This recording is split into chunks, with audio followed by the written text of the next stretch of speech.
तो dear students, अभी हमने पढ़ाना शुरू किया था कि इतिहास के 10वीं क्लास के 8वें अध्याय को, जिसका नाम है हमारा प्रिय संस्कृति एवं राष्ट्रवाद। इससे संबंधित जो भी दिक्कत होता है तुम पूछो और आकर पूछो हमसे, अगर कोई परेशानी होती है तो।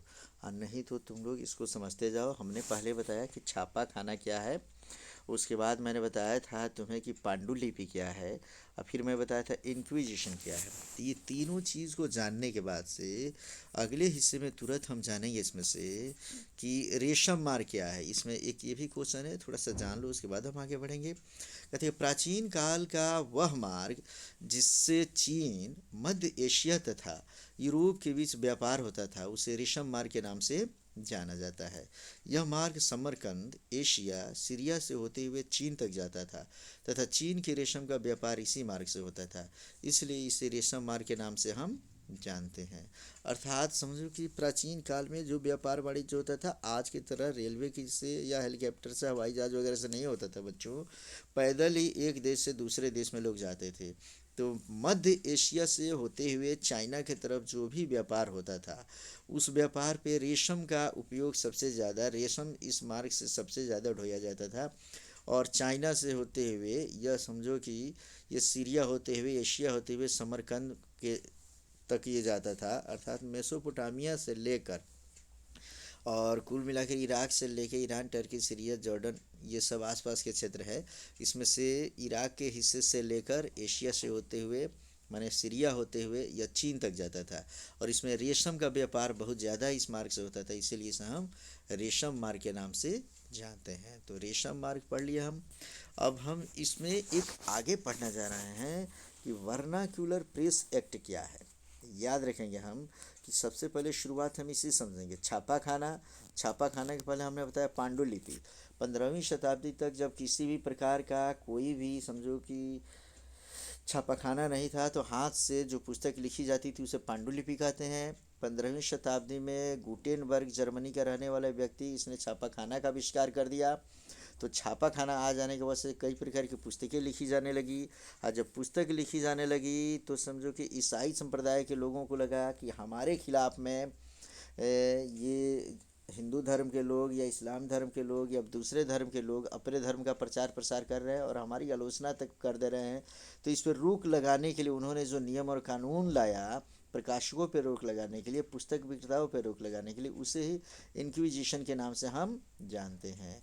अब हम पढ़ेंगे इसका वर्नाक्यूलर प्रेस एक्ट, इसी से संबंधित है। जैसे भिन्न भिन्न प्रकार के हमने बताया कि कई प्रकार के प्रेस आ जाने के वजह से विचारधाराएं लोग अपनी अपनी व्यक्त करने लगे पुस्तकों के माध्यम से।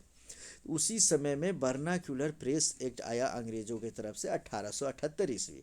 तो वर्नाक्यूलर प्रेस एक्ट 1878 ईस्वी, ये याद रखेंगे हम लोग। कहता है कि वर्नाक्यूलर प्रेस एक्ट 1878 ईस्वी में लॉर्ड लीटन द्वारा शुरू किया गया था। याद रखेंगे, लॉर्ड लीटन।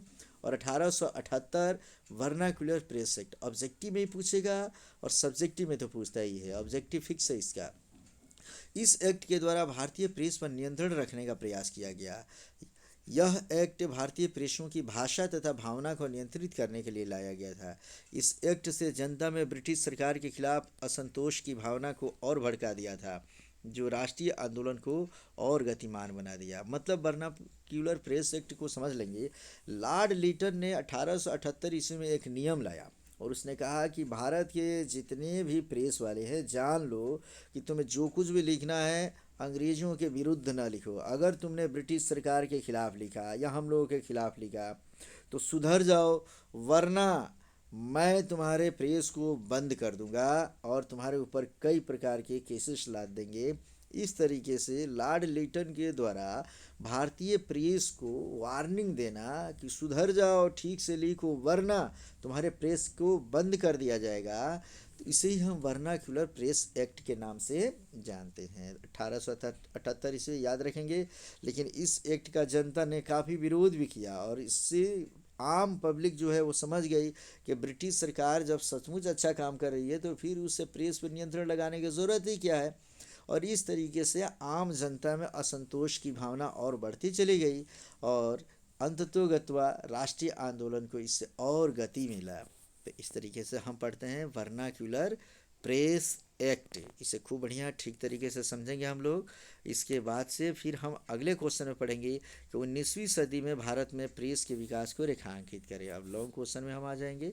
इसमें से छोटे छोटे क्वेश्चन में ये याद रखोगे तुम लोग, वर्नाक्यूलर प्रेस एक्ट क्या है, रेशम क्या है, छापा खाना क्या है, और पांडुलिपि क्या है, और इंक्विजिशन क्या है। ये छोटे छोटे जो 5 क्वेश्चन है उसमें से सबसे महत्वपूर्ण याद रखोगे वर्नाक्यूलर प्रेस एक्ट 1878 ईस्वी।